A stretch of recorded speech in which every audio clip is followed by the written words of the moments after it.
Great to see Michelle Grattan here, because when I was an 18-year-old undergrad at ANU, I used to read Michelle's political column every day in the Sydney Morning Herald and The Age, so incredible to think that an icon of journalism in Australia is still just so active and wonderful.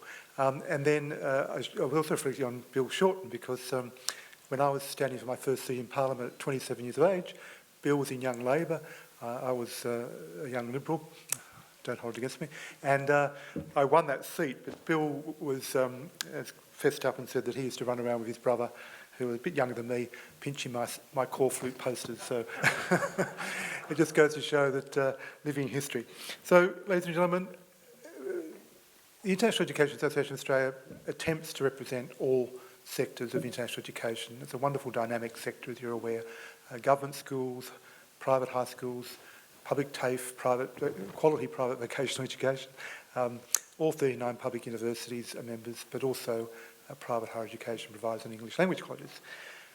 More recently, we now represent purpose-built student accommodation, which is a very dynamic sector in itself in Australia. But what we discovered was Scott Morrison, of course, during the pandemic, came out with that classic line, "Just go home." And that reverberated right across the country in terms of young people feeling like culturally threatened for being here.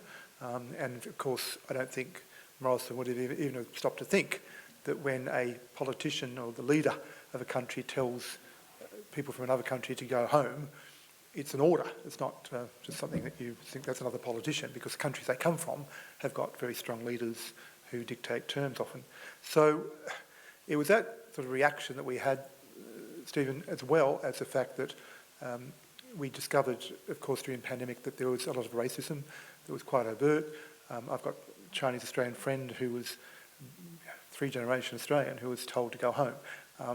So all of that was symptomatic of a concern that international students were not welcome in this country.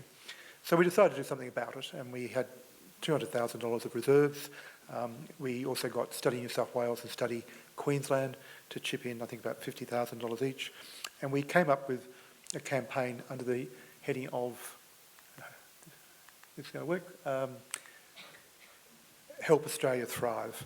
Now, we started out actually with a different theme. We went to a public relations company called Orchard in Sydney, who do all the Aldi TV ads and so on. And they came up with the initial theme of that international students are worth our welcome, that they are worth welcoming to Australia for a whole raft of reasons. But then a company called Crosby Textor were prevailed upon, many of you know that firm, to do some focus groups. We've got government by focus group nowadays, so they did focus groups on our behalf in Western Sydney and in regional Queensland. And the feedback was overwhelmingly, no, they are not worth our welcome. They take our domestic students, our children's jobs, they take our children's university places. We've all heard that narrative before, so they're not worth welcoming to Australia. Now, it'd be fair to say that we were shocked by that response, but we thought we better go back to the drawing board. So we came up with the second theme, which we ran with, of that international students help Australia thrive. And it was a public relations campaign. You'll see that it ran for a 3-month period. That's all the money we had after paying for the creatives. And it was delivered totally online via media platforms, Facebook, Instagram, and advertising through our media partner Speed. And the campaign focused on the goal of reach, which is the number of impressions, and traffic, click-throughs. So we then went on to come up with the actual creatives. And the creatives featured 3 different talent shoots. Now, I spent a memorable day at a TV studio in Chippendale approving these creatives. And why did we come up with the 3 that I'm about to show you? Well, it was because of a couple of factors. One was that obviously during the pandemic, a number of international students did outstanding volunteer work and other part-time work to assist Australians. So we approached the winner of the Study New South Wales International Student of the Year Award, a young Indonesian chap who had gathered together fellow Indonesian students and gone up to Orange, New South Wales, and helped farmers pick fruit. And he'd won an award for volunteering their time to try and get the fruit picked off the orchards.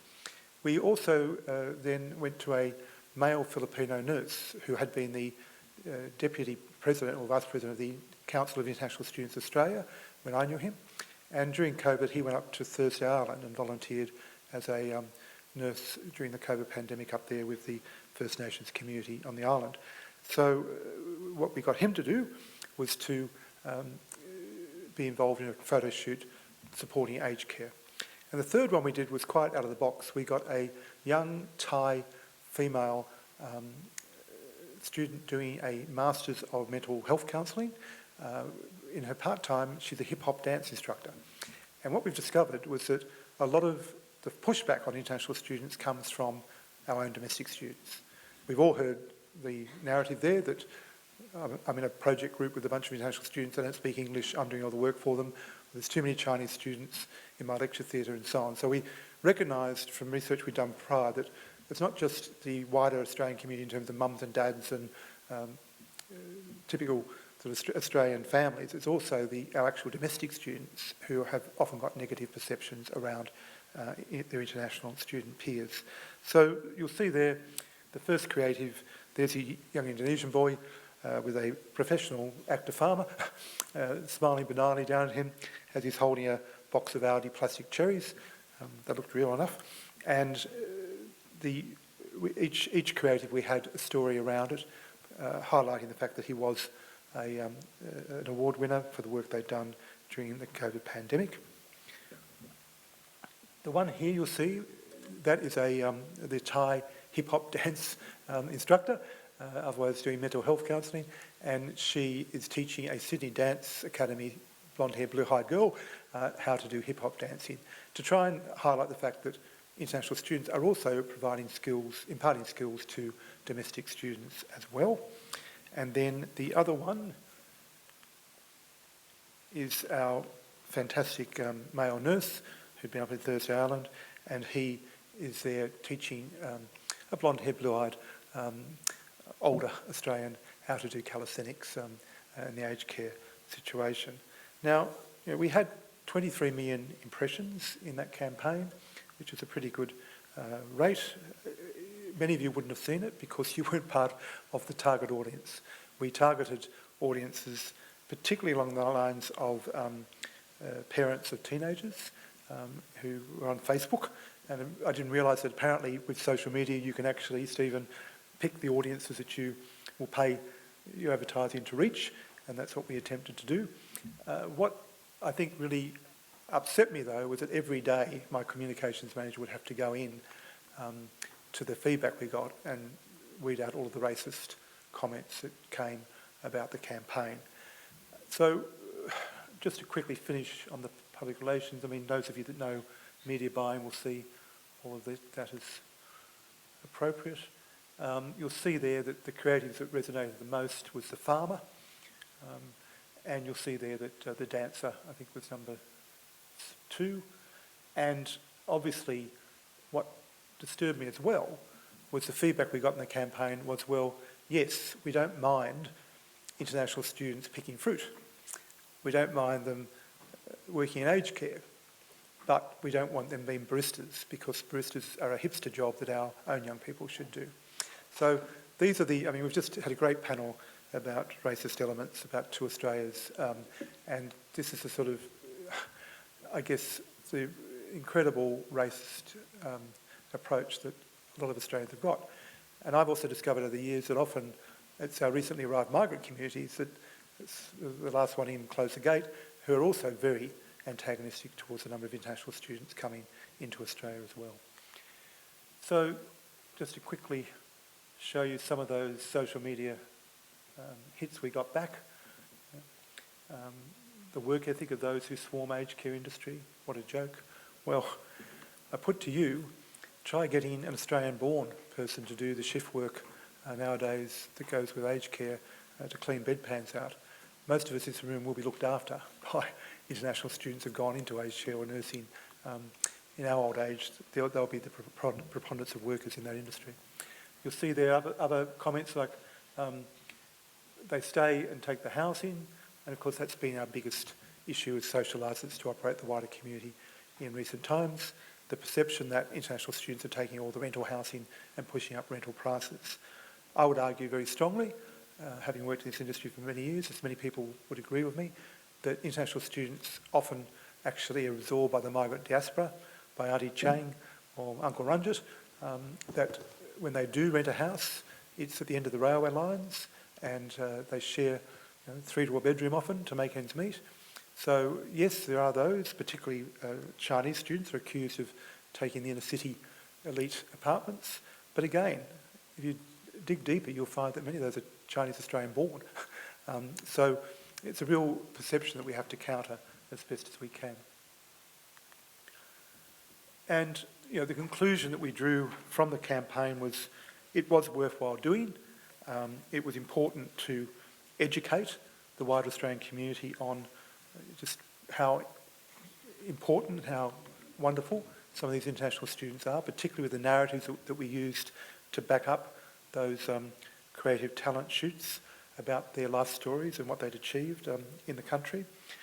We would like to expand on it. We actually wanted to have at least one more photo shoot that involved an international student in a laboratory coat, proving up the reality that international students often make up a lot of the research output from our universities. As you know, many research units would not survive without the international student amongst the research project group.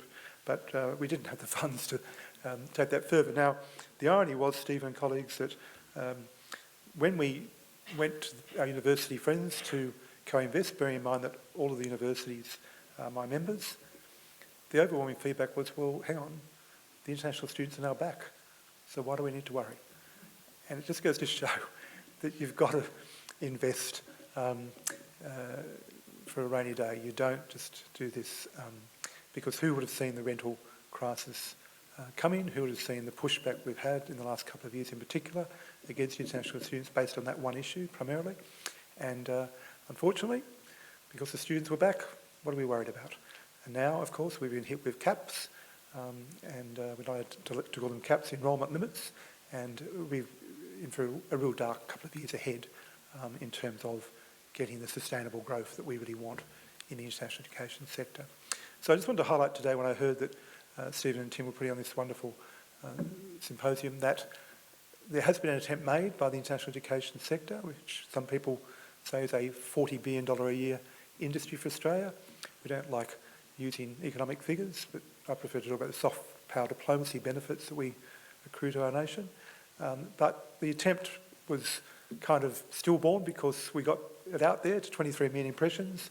We discovered as part of the program that it was regional communities that often were more supportive of international students, because you get an international student into a regional community and they embrace that community overwhelmingly. They join the local football club, the cricket club. They often are the ones working in aged care in that regional community. So we find in the political community, given we've got a federal election coming up, that it's invariably National Party MPs who actually understand international education, understand the benefits of it. It's also often the inner city areas that totally understand what we do, as you anticipate, but it's really that middle ring of suburbs and sometimes the outer suburbs of the big cities where most of the pushback against international students and our industry, our sector, comes from. So I'll leave it at that other to say that I think it's high time that international education got more co-investment in trying to educate the wider community about the benefits of everything that we do. Thank you.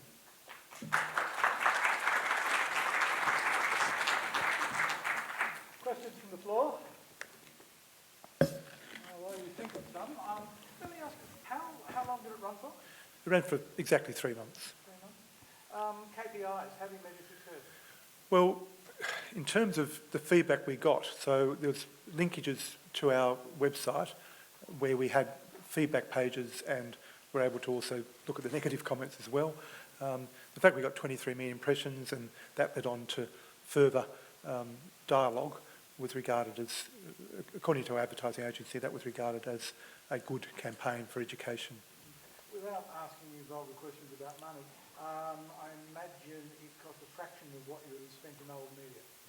Correct. I mean, I was keen to have some newspaper ads and radio ads just because I thought it would be good for our own community as well to see that we were out there trying to really hopefully make an impact, because our biggest critics are often our own university leaders who say, why aren't we out there?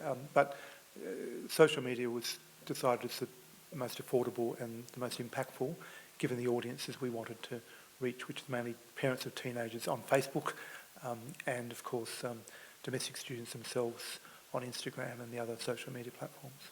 If you had the dough, if you had the dough, would it have occurred to start it 5 years ago, pre-COVID? We've actually been pushing for this, Stephen, for many years.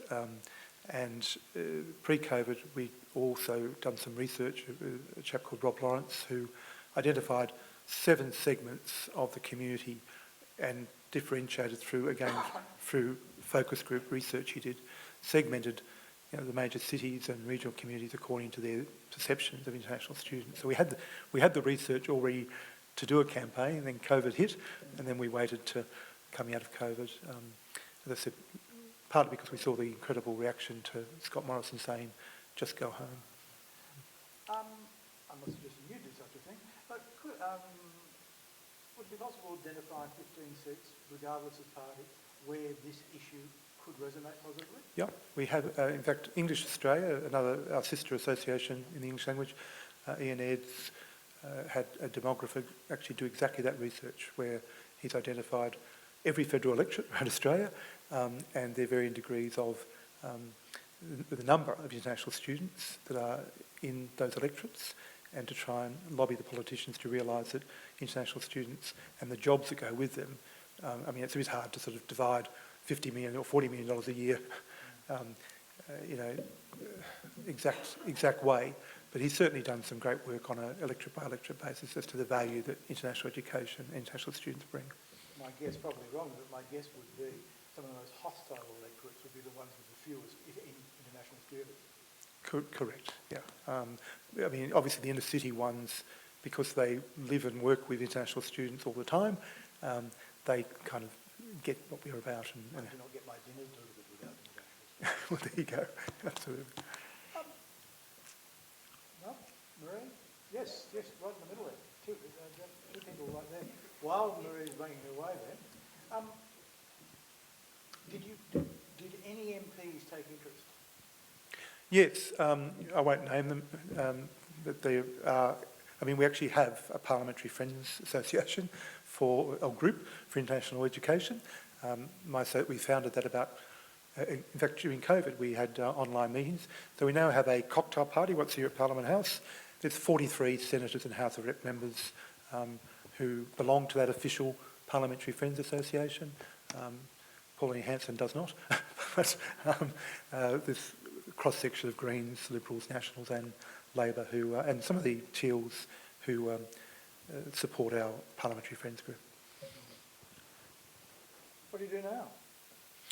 I would like, I think it's a bit late, but I would like, given the rental crisis pushback, to really, if not use this campaign, at least leverage off the learnings from the campaign to launch another, educating the wider community on the benefits that we bring. But does it run deeper than this? I mean, inevitably there is overt and covert racism, but a lot of this, I suspect, comes from the vet fee health catastrophe, which is now over a decade old. But there was no question there was a lot of migration, largely from the subcontinent, masquerading as students. And I think Jason Clare has served onto that quite well. There's a resurgence of that, or appears to be a resurgence of it now. Yeah, I think this group of 8 university colleagues sitting in this room, and those group of 8 university colleagues would also recognise that on their campuses there's incredible pushback by domestic students against international students too. So it'd be wrong to say it's just a vet fee help primarily pushback. I think it's endemic across the whole sector.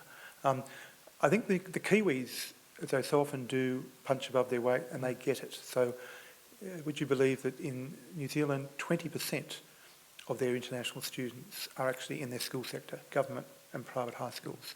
And if you talk to Education New Zealand and Immigration New Zealand, we had them at our symposium last week in Melbourne, they will tell you that they've countered the racist sort of pushback against international students in the playground because these young people from different cultures make friends at that school age level And then when they go on to university subsequently, they've already got a cohort of domestic friends and they're already accepted within their community. So would you believe in Australia, currently 2% of our full fee paying international students are in our school system. 20% in New Zealand, 2% here. And there's a lot of reasons for that, but I think we'd all agree that if you can get more international students to come at a young age, they're more likely to integrate better themselves and be seen to be integrating better by the wider community. Is this something the universities have got to pick up on individually or by their lobbies? I think the universities, it's clearly in their interest to do so because it's not just a financial hit, obviously, that's the bottom line issue that they're all dealing with. It's also goes to the reputation of universities in this country and the perception of universities. And, you know, unfortunately, it seemed to be a money-making exercise, wholly and solely. I don't think the universities have done a good enough job in highlighting that most of the research outputs that they deliver in an outstanding way for Australia would not be possible without international students, PhD students and the like, who just contribute in such an incredible way to the research output. Let me go around the Anglosphere.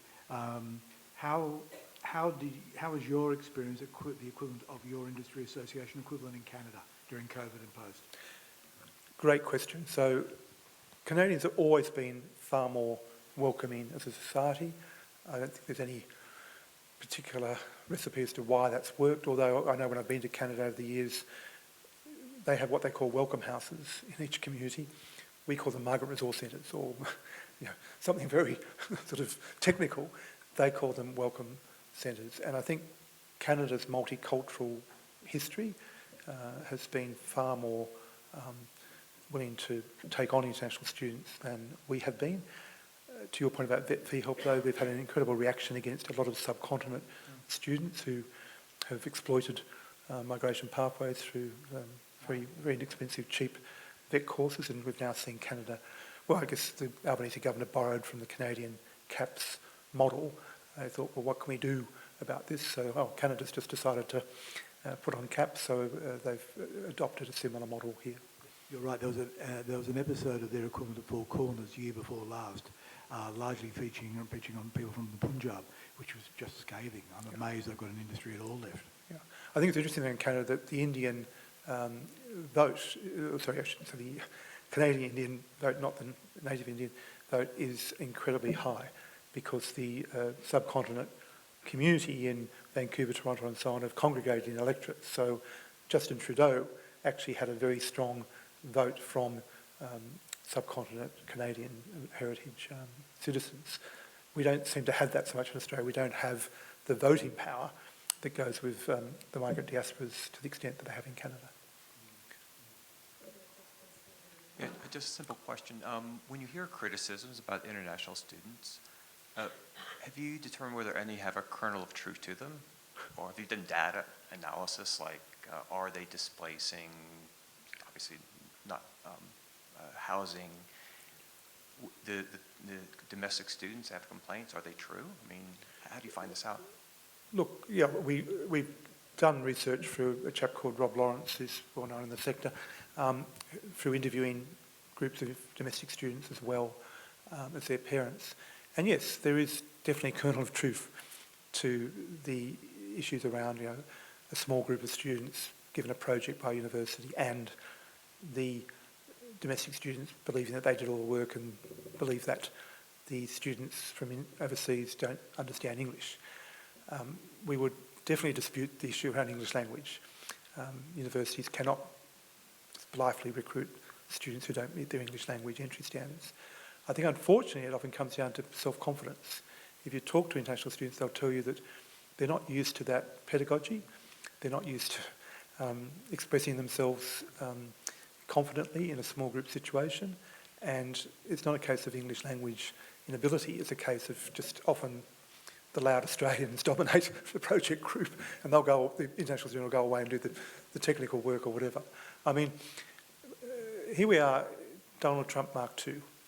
And Donald Trump Mark II is now encouraging Indian students to come to America and offering them a green card if they do a STEM program in an American college or university. He's facing incredible backlash from his MAGA support base, who are saying, hang on, we're meant to be anti-immigration. But he's got Elon Musk And Silicon Valley is saying, these are bright young people who do STEM really well. We want them in our workforce. And I think in Australia it's just interesting that, again, we are not producing the STEM domestic student graduate profile that we need. So, do we get really pragmatic and say, we'll just recruit international students to do STEM?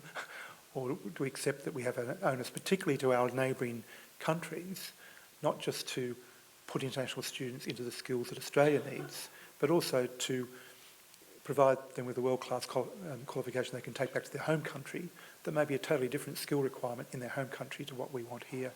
And that's the story of Australia's engagement with Indo-Pacific for many years.